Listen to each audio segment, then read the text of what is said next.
It's the holidays.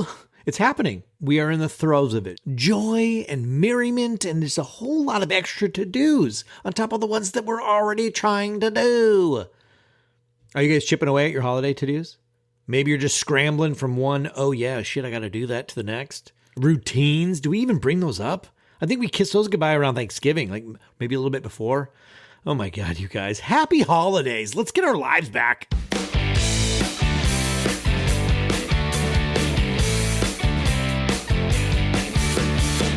You are listening to ADHD Big Brother, the podcast for adults struggling with their ADHD, their comorbid depression, their anxiety. Oh, it's just a hoot. I'm your host and your ADHD Big Brother, Russ Jones. I've got ADHD too. I've got depression as well. It's crap-tastic. So let's learn some stuff. Let's laugh at some stuff. Let's make some commitments to do some stuff. Ladies and gentlemen, here's some stuff. Hello, welcome to the podcast. All right.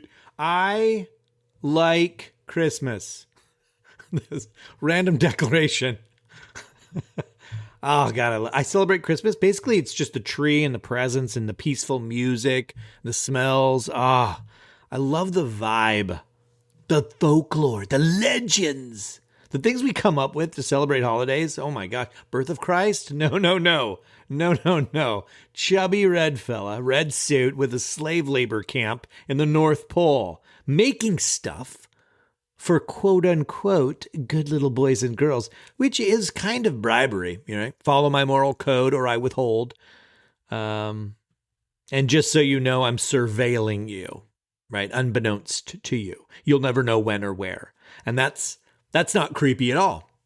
Old man, complete stranger watching your children. So anyway, I like Christmas. It's a happy time of year for me. Let's discuss Easter and that weird legend when that comes. I want to do a shout out to the seasonal depressos out there. Oh my gosh, that sucks. And my heart goes out to you. I'm going to throw it out there. ADHD Big Brother, that's a home for adults with wacky-tastic skull spaghetti. And we have plenty of fellow depressos in there, myself included. We're all in various stages of melancholic malaise. Some are vibing at a higher energy frequency right now than others. So if you need support, come get it. We got it.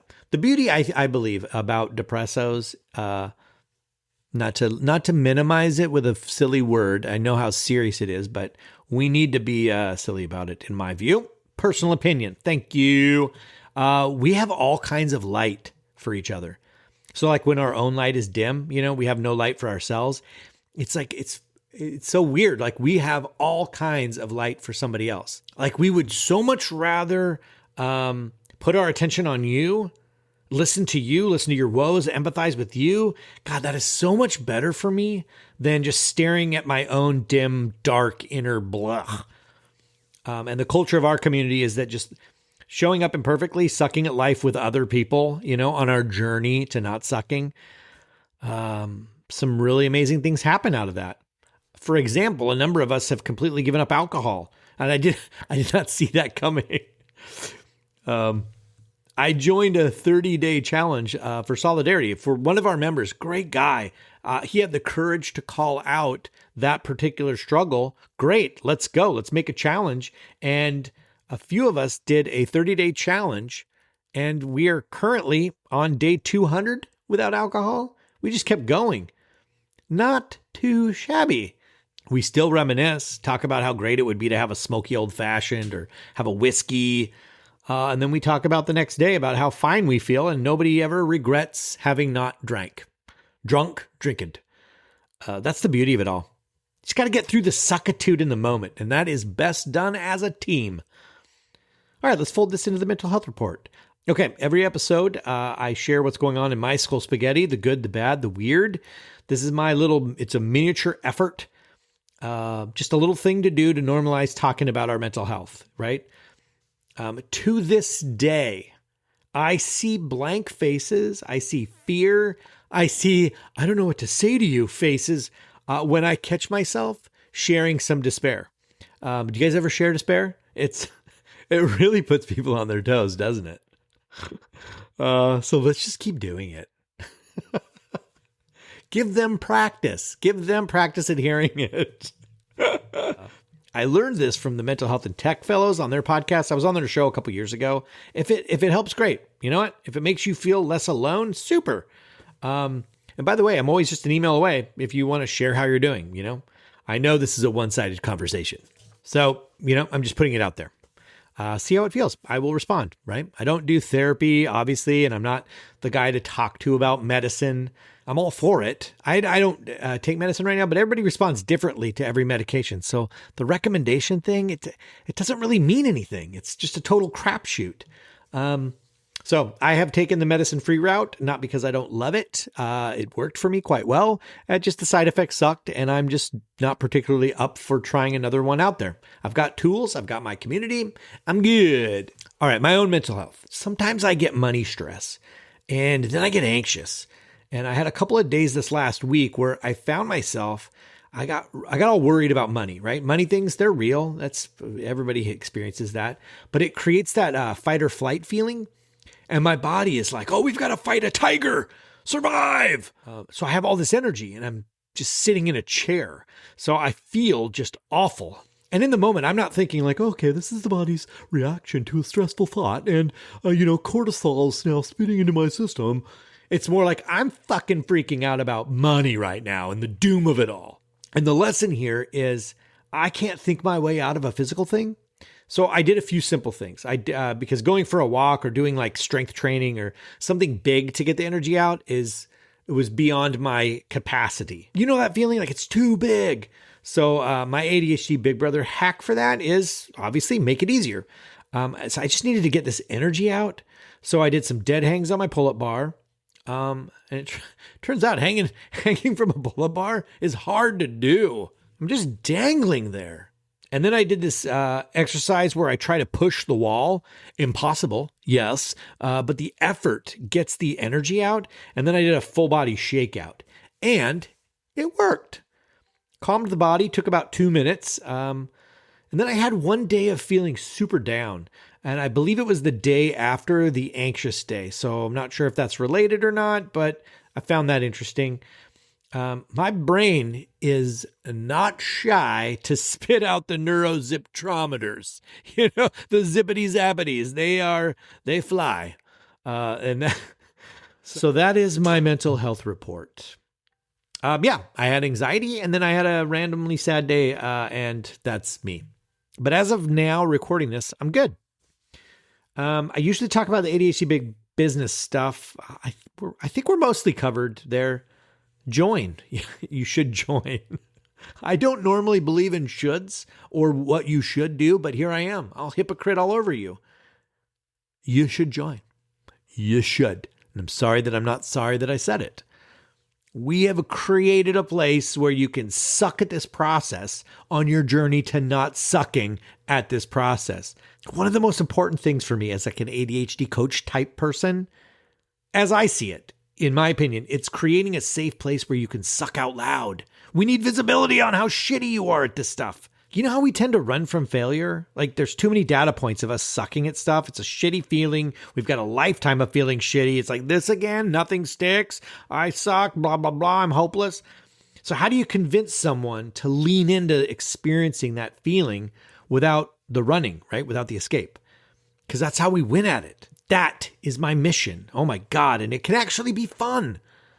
When you do that with other people who are similar to you, the dread of it all fades a little bit. You have to be okay sucking and failing. Here's how we do it at ADHD Big Brother. Lisa is a fantastic example. So I asked members to tell me how they're failing at ADHD Big Brother. I like the concept, right? Tell us how you're failing and then succeeding and thereby succeeding. And Lisa wrote a huge post, which was so awesome. And I'm just going to read the tail end of it. She did give me permission, by the way. Okay. For your reference, the beating heart of ADHD Big Brother, it's the daily accountability. People show up every day and post what one thing or more that they're going to do no matter what. And we gamify that with day streaks, badges on your profile for getting 7 days in a row, 30 days in a row, and on until you become a school spaghetti master. Posting takes all of about 2 minutes. If you're looking for what's the bare minimum effort there, it's 2 minutes, right? almost a year in, and she has yet to receive her 30-day in a row badge. What does that mean? Failure? She's doing it wrong? She's sucking at daily accountability? I guess the system doesn't work? Here's what she said, and I quote, "Here's what's cool though. Repeatedly failing and starting over in this community has taught me that nobody cares, and everybody cares. At first, I wondered how anybody here could get anything done with nothing but unconditional support, but apparently it works. I've made changes in my routines and habits that are now changing me, and I've done it without the big numbers. One day I'll make it to 30 days and beyond, or I won't, but as long as I keep coming back, I will keep getting stuff done." Oh my God, that's brilliant. That's it. That's everything right there. And then I did a survey to the members to be like, hey, what did you guys achieved since you've been here? And this was Lisa's accomplishment. I procrastinate less, especially about important things. I've stopped drinking coffee or anything caffeinated. I've lost weight. I trust myself a little more than I used to, and I'm happier.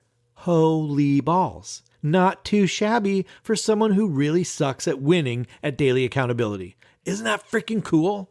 To be able to do stuff, to be able to experience the shame, the defeat, all that crap, and still move your needle forward. That's how we do's it. It's so much easier to do with other people. Other ADHD people, like normies, God love them. They truly don't get it, right? It's kind of hard to celebrate doing the laundry. To a normie, that would be like, everybody has to do laundry, dude. Chores suck. What do you want, a prize? You just got to do it. We need each other, you guys. Anyway, that's us. So maybe I did turn this into a big fat ad. Big old fat ad for ADHD Big Brother. If you're ready to start managing your ADHD, man, if you want to do it sooner than later, jump in. Sign up for a month. See if it works. Who knows? Let's try sucking out loud in front of everybody. Experience what it feels like. Full visibility, full shame on display out loud, accompanied by unconditional, judgment-free support. Let's go. Watch what happens. I fucking dare you. That actually sounded like a threat. Oh, I dare you to get in there. Watch yourself get stuff done. Oh, you make me sick. Oh, I snorted. This was an interesting thing. I surveyed the podcast audience, which, by the way, if the link is still in the show notes, please, by all means, feel free to take the survey. Helps me to know what you guys are getting out of this and what you're interested in. And it's anonymous, so I don't know who's asking what. But someone was asking what my succession plan is for ADHD Big Brother. Like, how long am I going to be around doing the community? It's an interesting question. I'm pretty sure it'll be until I'm dead. I don't quite think you can retire from ADHD. Can you? I don't know yet, but I'm pretty sure it's a lifelong thing. I might take some long vacations maybe, but this place is my prescription. You know, the word community might not actually be the best word, but that's what we are. The felt accountability that this kick-ass membership provides is what I need to succeed at this stuff. So why am I going to offer it up to you to pay me for a thing that I don't need? That doesn't make any sense to me. That's guru talk. I'm a duru. I'm in here for doing it with you. That does not sound good. No, I'm not. I take that back. I'm in here doing the thing, doing the work alongside of you.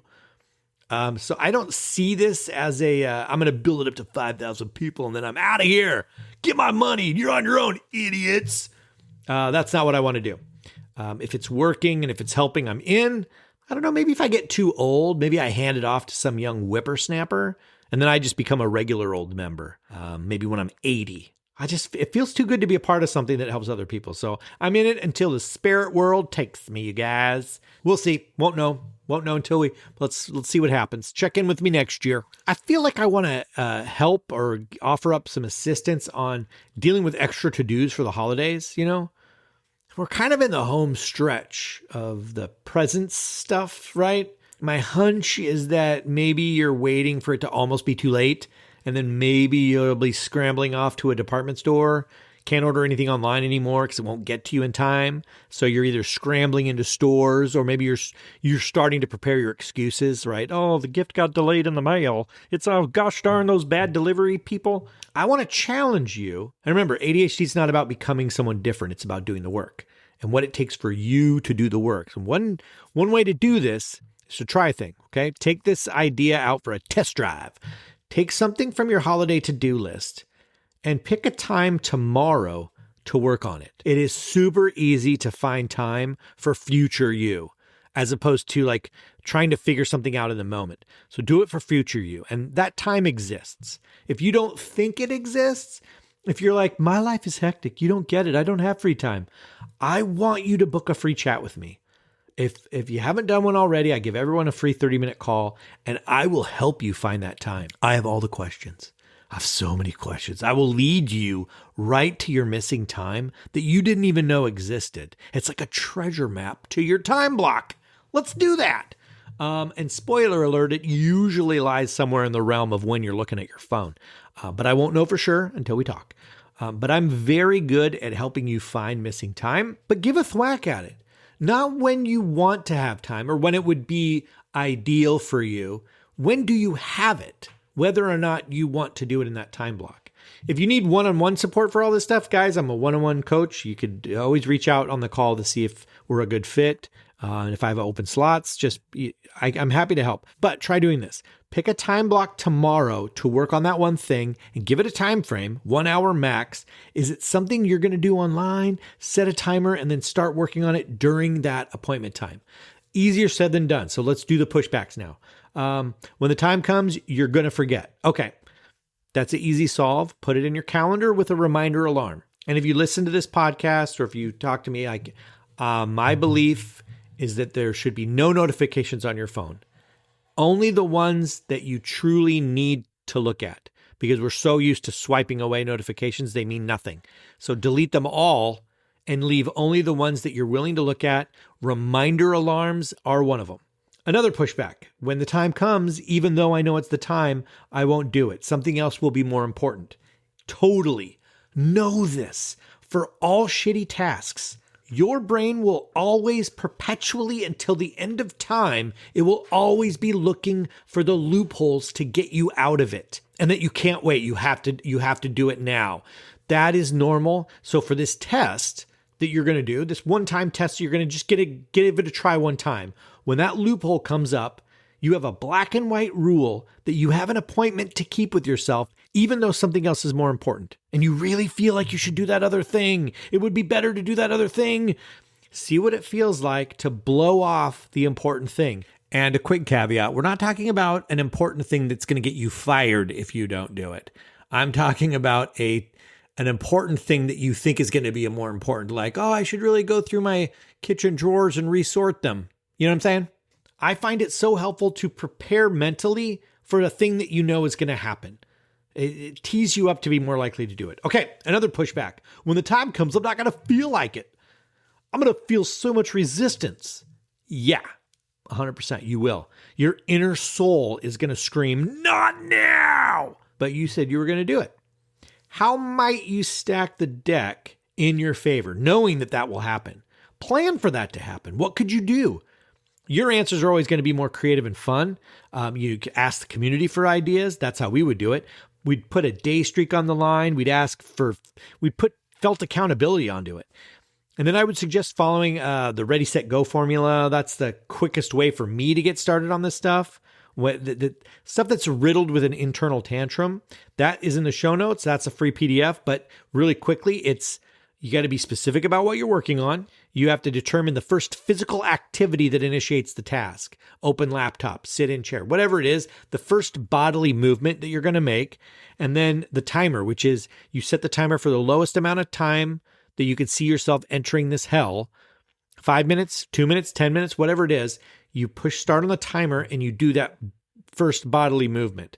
That's how you kickstart your engine. That's how you build momentum, right? The motivation is never going to be there for the thing. You're never going to feel like it. So you got to kind of kickstart your engine. So there you go. Know that those things are going to happen and have the plan for them. Give it a try. Try it for one of your dangling holiday to-dos and let me know how it goes. All right, guys. Hope that's helpful. Hope you're surviving the holidays. If you need additional support through the holidays, man, join ADHD Big Brother. We got you. And if you're getting value out of this podcast, please consider rating it, reviewing it, sharing it with your friends, share the episode with your social medias. That would mean the world to me. I'd really appreciate that. And with that, I hope you have a fantastic week, and I shall talk to you later.